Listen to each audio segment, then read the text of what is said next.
Nós estamos começando uma série que Deus tem colocado no nosso coração. A gente estava conversando com os pastores Luiz e Mariana. Sempre as séries a gente monta junto com eles. E a gente vai compartilhando aquilo que Deus está falando com a gente, coisas que a gente identifica, que Deus quer falar para nós como igreja viva. E algo que Deus estava mexendo muito com a gente é sobre a gente ser uma igreja de verdade. A igreja verdadeira, a verdadeira igreja.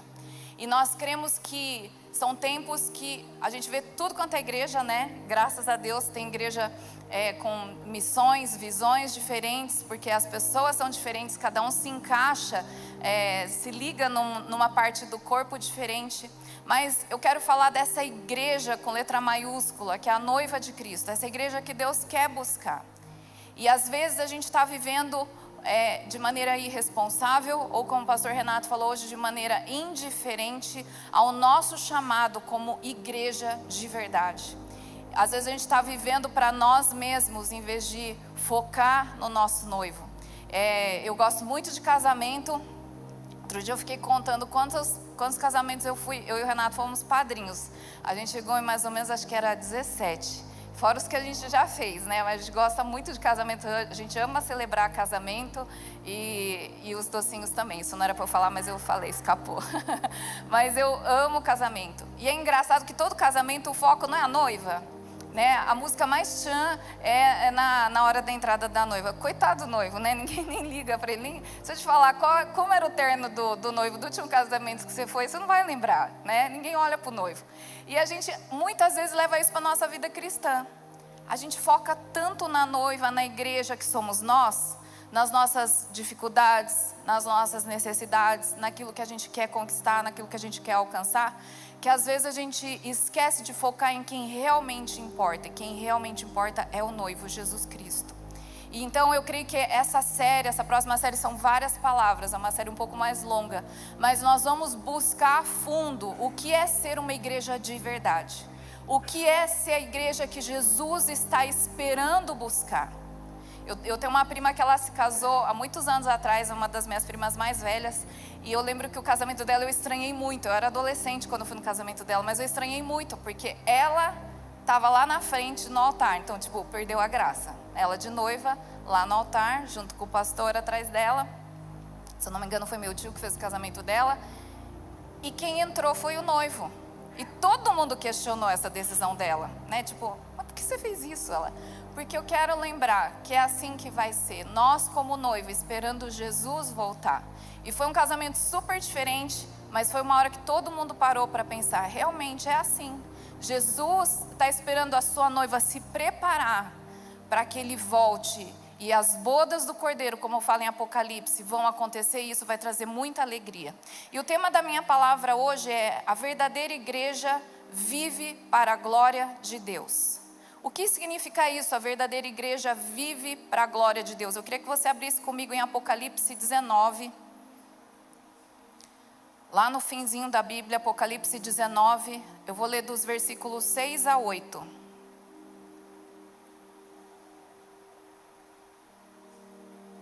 Fala assim: então ouvi o som de uma multidão de coros, o som de uma poderosa cachoeira. Estou lendo na versão A Mensagem.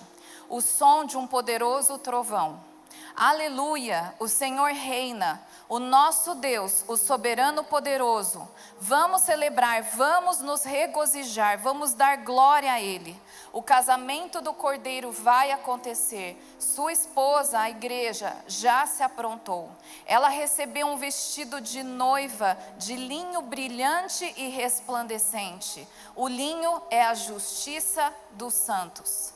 Aqui fala daquilo que vai acontecer. Hoje nós cantamos, está tudo muito linkado, desde a oração, o louvor, a gente cantou Maranata, vem Senhor Jesus. A palavra Maranata significa vem Senhor Jesus. E quem convida Jesus para vir é a noiva.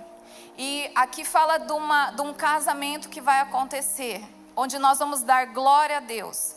E a noiva do Cordeiro, que é a igreja que somos nós, está pronta, está preparada, está adornada com roupas de linho resplandecente, uma roupa que brilha.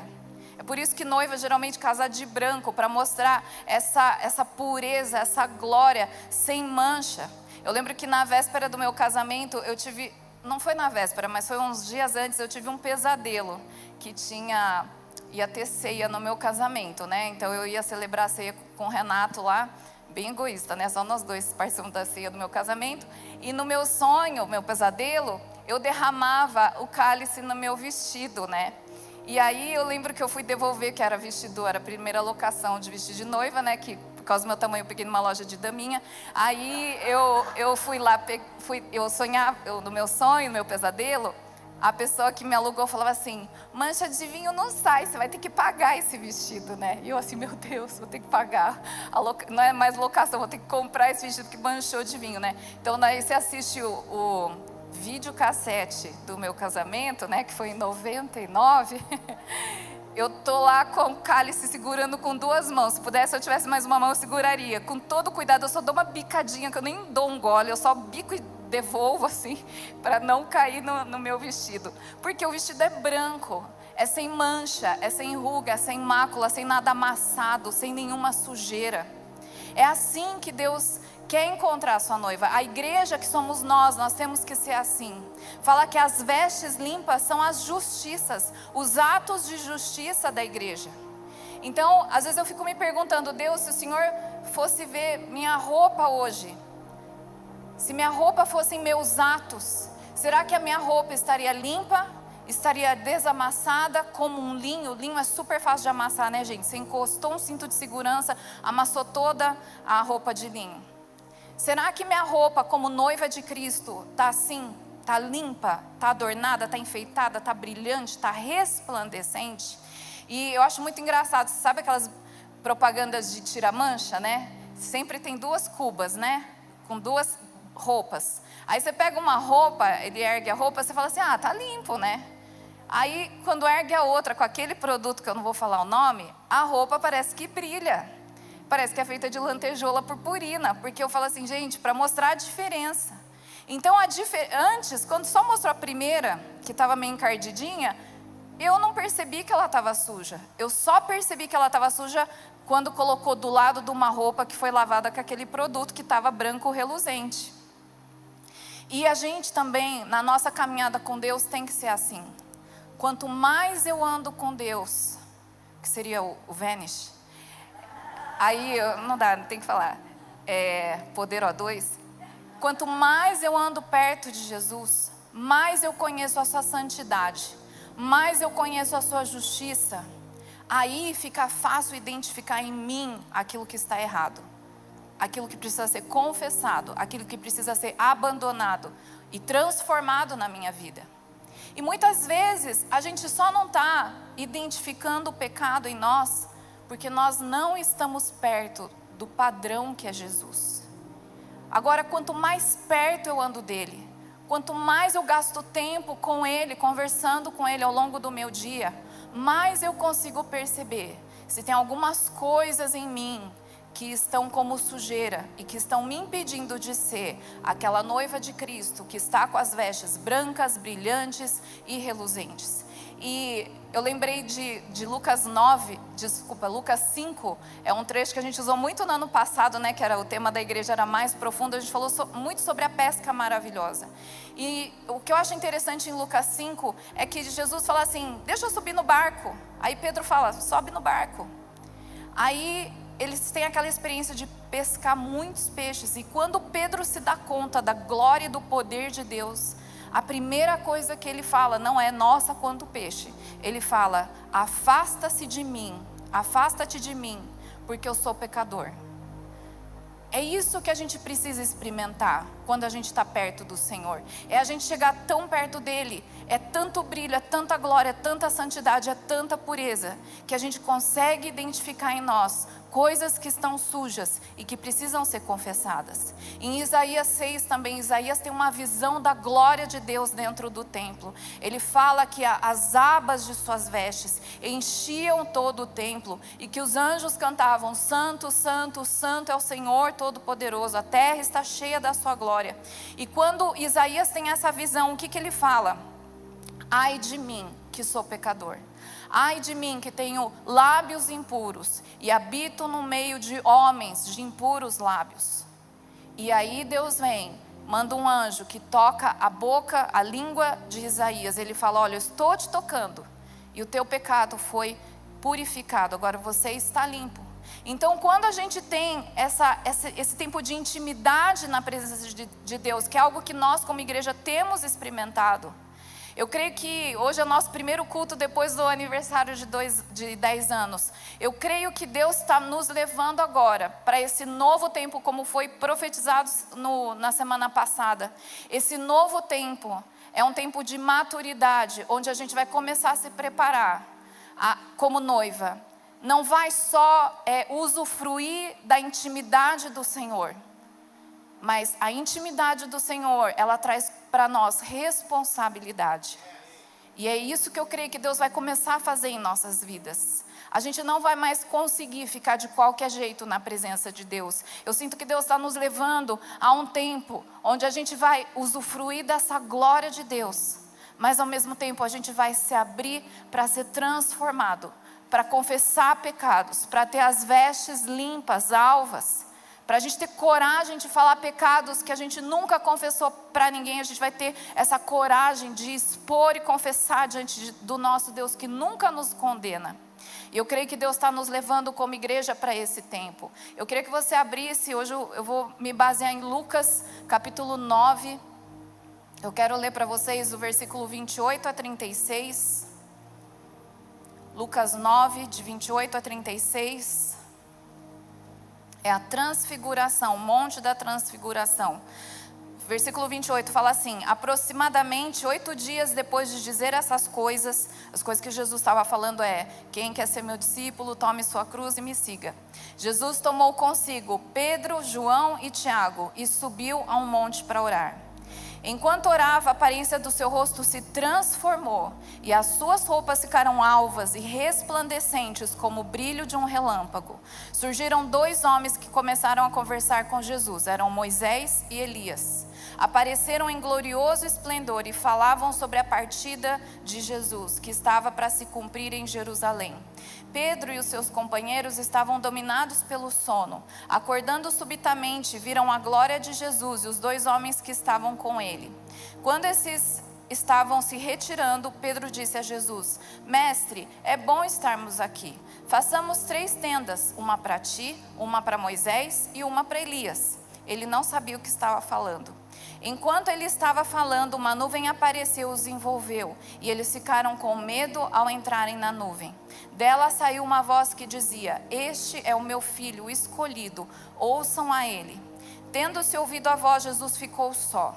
Os discípulos guardaram isso somente para si naqueles dias. Não contaram a ninguém nada do que tinham visto.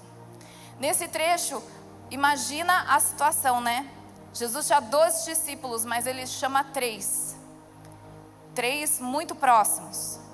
E ele chama esses 3 para subir no monte para orar com ele. E Deus tem me falado muito sobre esse convite que ele tem feito para nós.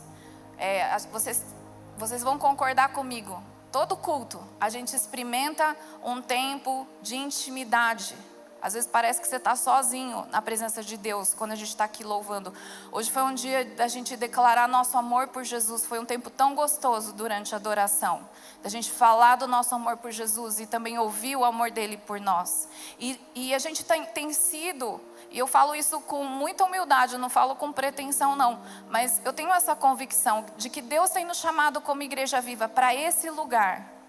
É como se ele fizesse esse convite para muitos, mas nós como igreja temos falado sim, nós vamos subir para esse lugar, que é para poucos. E é um lugar difícil, porque tem que subir, e toda subida cansa, não cansa? Mas Deus tem nos chamado para esse lugar, e nós como igreja temos ido para esse lugar. Mas para a gente ser uma igreja verdadeira, como nós vamos falar nesses próximos domingos, Deus não nos chama para esse lugar para fazer como Pedro, Tiago e João fizeram. Eles dormiram nesse lugar. Deus está nos despertando. Então a primeira característica que eu quero falar, uma igreja que é uma igreja verdadeira, que se prepara como noiva, ela está acordada. Às vezes a gente se acostuma com as coisas que a gente tem vivido na presença de Deus. A gente se acostuma com milagres, a gente se acostuma em ver a manifestação, em ver o mover do Espírito Santo, isso tudo é bom. Mas a gente não pode se acostumar. Eu sempre tenho que, experimentei algo hoje, amanhã eu quero mais, e na terça eu quero mais, e na quarta eu quero mais. Eu não posso falar assim, nossa, foi tão bom, fui tão abastecida no culto de domingo, eu não preciso nem ler a Bíblia a semana inteira, porque o que eu recebi, gente, foi tão bom que eu estou digerindo. Eu vou ficar digerindo. Aí fica lá no Netflix, digerindo. Porque o que Deus... é muito denso. Precisa muito suco gástrico aqui para digerir tudo que Deus fez. Não. Deus fez muita coisa hoje, Ele pode fazer mais amanhã. E às vezes a gente quer dar umas desculpas e dormir. A gente sobe naquele lugar que você sabe que é o melhor lugar para você estar. E você se acomoda. Porque aquilo que eu experimentei já está bom. É bom, mas tem mais. E a gente tem que entender que a vida com Cristo é assim. A gente não pode se acomodar naquele lugar que Deus está nos levando, mas a gente tem que estar acordado. A gente tem que estar acordado para aquilo que Deus quer fazer. E aqui o Pedro, ele representa nós, a igreja. Jesus falou para Pedro, você é Pedro, e sobre essa pedra eu edificarei a minha igreja. Então, quando a gente vê aqui Pedro dormindo, a gente pode entender que muitas vezes a igreja está dormindo nesse lugar de intimidade. E Deus está nos despertando. Como diz aquele hino que tem tocado muito. Acorda, Pedrinho, sabe? Então, Deus está acordando. Olha, Deus falando em todas as maneiras. A gente tem que acordar. Porque Deus não está nos chamando para esse lugar, para a gente ficar dormindo, curtindo a presença de Deus lá na maior paz e amor. Não. Tem coisas que Deus quer fazer nesse lugar de intimidade, um lugar para poucos. E a gente precisa estar desperto. A gente precisa estar atento a tudo aquilo que Deus quer fazer conosco. No domingo passado eu lembro que eu li uma das palavras que a Igreja Viva recebeu, foi em 2016. Que aqui não é um lugar para conforto. A Igreja Viva não é um lugar para pessoas ficarem confortáveis, mas é um lugar para a gente se mobilizar, para a gente ficar acordado, para a gente ficar atento àquilo que Deus está fazendo. É um lugar de desconforto. O próprio aviso do Rodrigo aqui é um lugar de desconforto. Tem pessoas precisando da nossa ajuda lá fora. Quem vai ajudar? É um lugar para a gente se mover, não é um lugar para ficar parado descansando. Mas Deus está nos acordando. Segunda característica de uma igreja que vive para a glória de Deus, de uma igreja que é verdadeira, ela recebe novas revelações. E lembrando que a revelação, se ela não te leva a uma transformação, ela não passou de religiosidade. Então a gente aqui, né, no monte, o que acontece? Eles vêm, a hora que Pedro, Tiago e João acordam, eles olham, veem Jesus com rosto diferente, com vestes brilhantes e falando com dois homens também resplandecentes. Um era Moisés e o outro era Elias. E Moisés, ele representa a lei. Então eu creio que uma igreja que vive para a glória de Deus, quando ela lê a palavra, ela não está lendo só a palavra para você cumprir a sua disciplina espiritual do dia. Mas é alguém que está buscando novas revelações, enquanto lê o Pentateuco, enquanto lê Números, enquanto lê qualquer livro do Velho Testamento, as leis de Moisés. E também Elias, que representa os profetas. Quando eu estou lendo Abacuque, Malaquias, Ageu, Sofonias, Deus, o que o Senhor tem de novo para me revelar aqui? O Velho Testamento é tão importante quanto o Novo. Eles estão totalmente conectados. E eu preciso buscar novas revelações. Nessa semana, na minha leitura que eu faço, eu li a história de Gideão. E como Deus me falou através da vida de Gideão. Eu li as acusações que Deus fez em Isaías 30 e poucos. Eu li também ao longo dessa semana. E eu falava, Deus, eu que não quero cair debaixo da tua fúria. Que Deus ia falando o que Ele ia fazer com o Egito, com a Etiópia. Eu falei assim, misericórdia. Ainda bem que eu sou do teu lado, né, Deus? Porque era muito furor. A gente vê um Deus que briga por aqueles que mexem com o povo dele. E a gente vai lendo e vai tendo novas revelações. E uma igreja de verdade, uma igreja verdadeira que vive para a glória de Deus, ela entende que o tempo de eu gastar lendo a Bíblia é um tempo que eu estou cavocando para encontrar Jesus. Novas revelações, coisas que vão me transformar, coisas que Deus vai mexer no meu interior.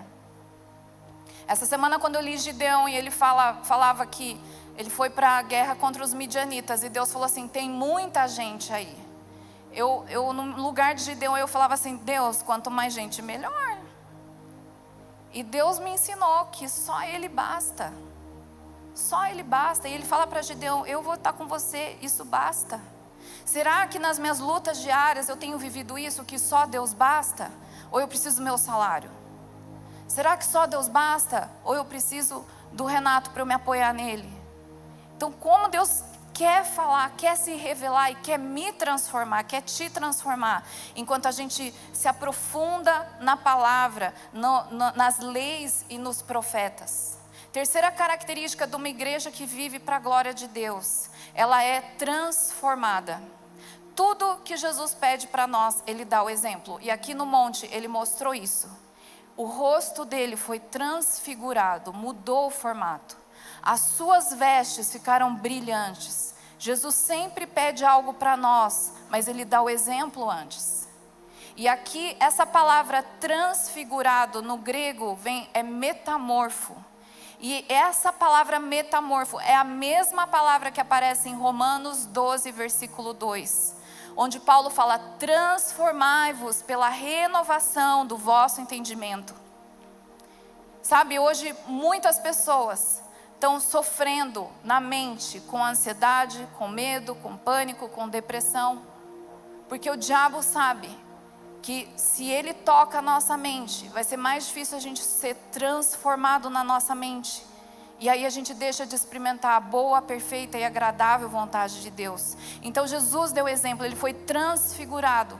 Da mesma maneira, hoje o André leu durante o louvor, nós também queremos ser transformados. Ter esse corpo glorificado, com vestes limpas, com atitudes que glorificam a Deus. Essa palavra metamorfo também que está em Romanos 12, 2, é a mesma palavra que está em 2 Coríntios 3, 18. Eu queria que você abrisse 2 Coríntios 3, 18. Fala: e todos nós que com a face descoberta contemplamos a glória do Senhor, segundo a sua imagem, estamos sendo transformados com glória cada vez maior, a qual vem do Senhor, que é Espírito.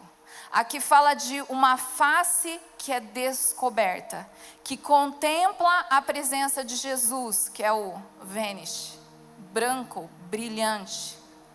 E quando eu estou diante dele, contemplando, eu vou sendo transformado. Mas não é qualquer transformação, é uma transformação segundo a sua imagem. Eu vou sendo transformada para ficar cada vez mais parecida com Jesus. E como se fosse um espelho, como se eu estivesse refletindo a imagem dele. Eu amo a maneira como você purifica o ouro e a prata, o metal nobre, chama fusão fracionada. Você esquenta até o metal derreter, e aí você vai chacoalhando. Quando você chacoalha, esse metal está líquido, toda impureza vem à tona, vem para a superfície. Aí você tira a impureza, esquenta mais, chacoalha, e aí toda impureza, se ainda tiver, vem para a superfície. Aí espera esfriar, endurece. E sabe como o ourive sabe que o processo acabou, que já está puro? Quando ele olha para o reflexo e ele consegue se ver. Da mesma maneira, Deus às vezes permite a gente passar por fornalhas, permite a gente passar por dificuldades, por lutas, por situações muito difíceis. Mas lembra, Deus está chacoalhando. Ele está trazendo à tona tudo que a gente tem de pior, porque Ele quer tirar.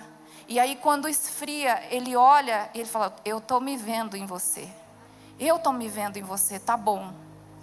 Isso é ter a face transformada. Por isso que o tema desse ano é... Qual é mesmo? Em obras. É ficar nas mãos do ourives, deixar ele chacoalhar, ele esquentar a gente. Fala sério, tem gente que falou assim: meu Deus, estamos em junho, parece que eu já vivi o ano inteiro. Em obras. Quando a gente deixa Deus mexer com a gente, Ele mexe mesmo. E nós estamos mais parecidos com Jesus do que em janeiro. Eu sei que nós estamos mais parecidos. Em dezembro nós vamos estar mais ainda parecidos com Jesus. Porque nós somos uma igreja que deixa Ele esquentar, Ele tratar, Ele tirar a impureza que vem à tona. E confessar, sem vergonha, mas confessar. Porque quando a gente confessa, a gente é curado, a gente é liberto. E a gente fica mais parecido com Jesus. E a última característica de uma igreja que vive para a glória de Deus, ela não retém a glória de Deus. Pedro, ele viu tudo aquilo, toda aquela glória. E o que ele fala para Jesus? Façamos 3 tendas.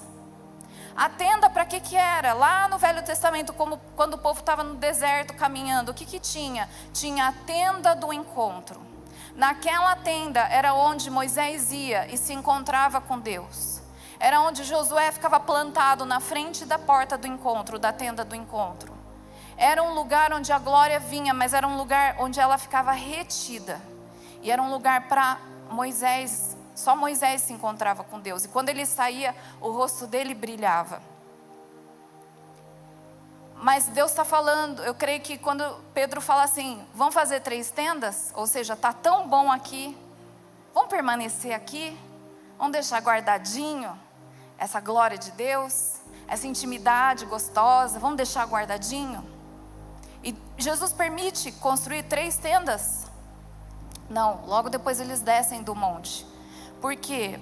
Porque Isaías 60, versículo 1, levanta-te e resplandece, porque já vem a tua luz, e a glória do Senhor nasce sobre ti. Olhe, as trevas cobrem os povos, mas sobre ti brilha a luz do Senhor. Não é, tudo que nós vamos experimentar não é para ficar contido, não é para ficar escondido, guardado.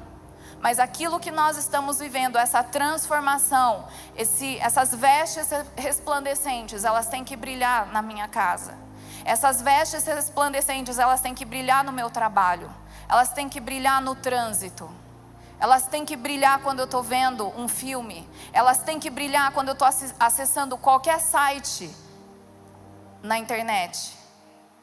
E tudo que vem para manchar, eu vou identificar rapidamente e eu vou cortar. Amém? Eu creio que Deus está nos chamando como igreja para a gente ser uma igreja de verdade, para a gente ser a igreja verdadeira que Jesus quer buscar, que Jesus ama, que Jesus espera. Essa igreja, é difícil ser essa igreja, mas nós vamos conseguir com a ajuda do Senhor. Amém?